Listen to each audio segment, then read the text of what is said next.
Dear Soul Journal, today I write not for the world's applause, but for the truth I've buried inside me.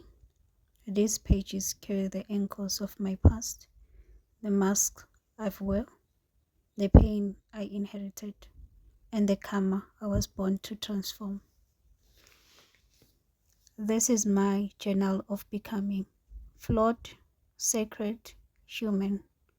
I speak not as someone who has arrived, but as someone finally willing to be seen.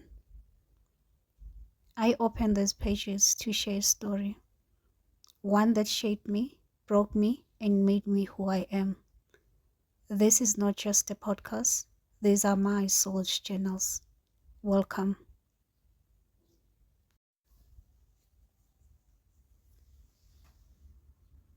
So today I'm here to tell my story. As it said, in order to move forward, you need to look back to understand your present and know who you are becoming. So I will witness the choices I've made and bring them to my awareness, as I know the best way to prepare for the future is to be fully aware of the present and how we got here. In the 7 spiritual laws of success, when we talk about karma, it states that to transmute karma to positive karma, you need to ask yourself, what can I learn from this experience? What is the universe trying to teach me? Then tie this to your purpose so that you can teach others about this. So I am telling my story to be able to look at myself deeply, unmasked, and feel free to be seen for truly who I am, and to stand in my true and authentic self, stand in my power and stand in who I am today, with all the particles that make me who I am from my past, as I stand strong in becoming a better version of myself.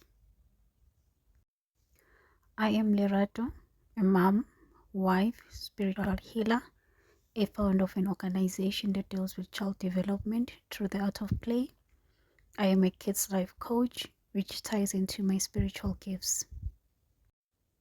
And so the story continues.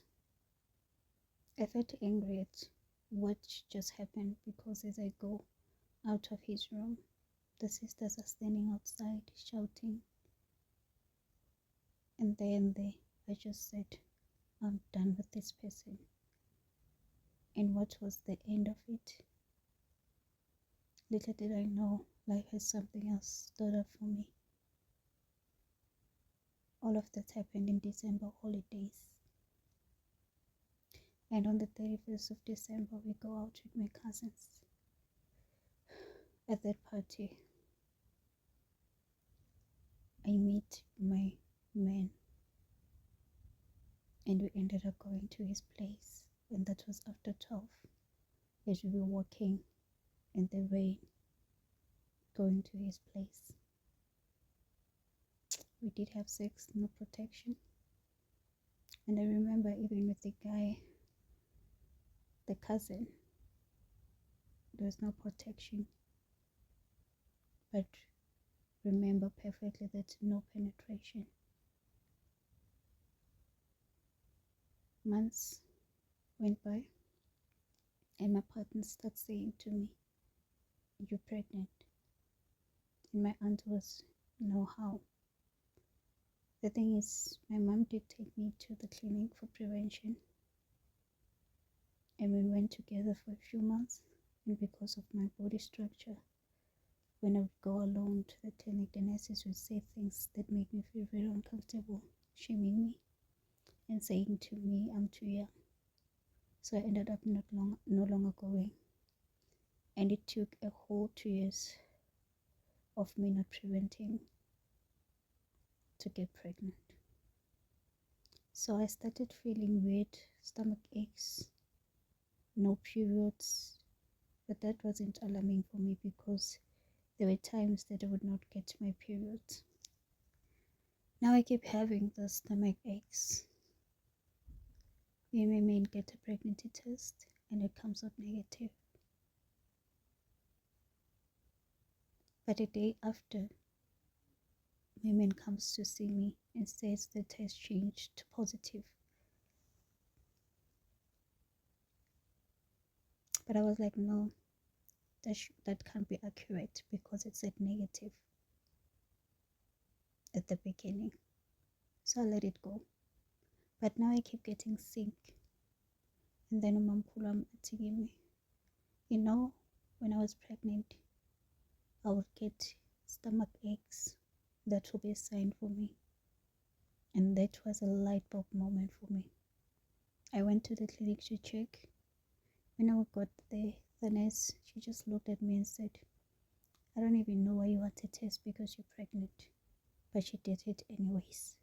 And indeed, I was pregnant.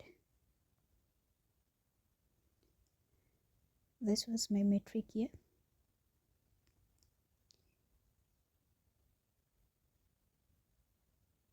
After my June exams, they cry. I was crying that day, walking from the clinic to my man's place. And when I got there, I told him, and he was like, okay. And he was like comforting me. And I had to leave to go home.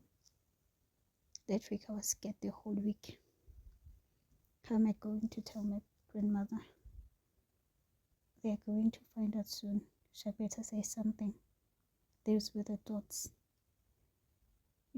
Being too gay. Now I'm thinking I have a bursary to go study, and now I'm pregnant. I can't do this. So when my man comes to check on me, I ask for money to do an abortion. And he was like, no, you're crazy.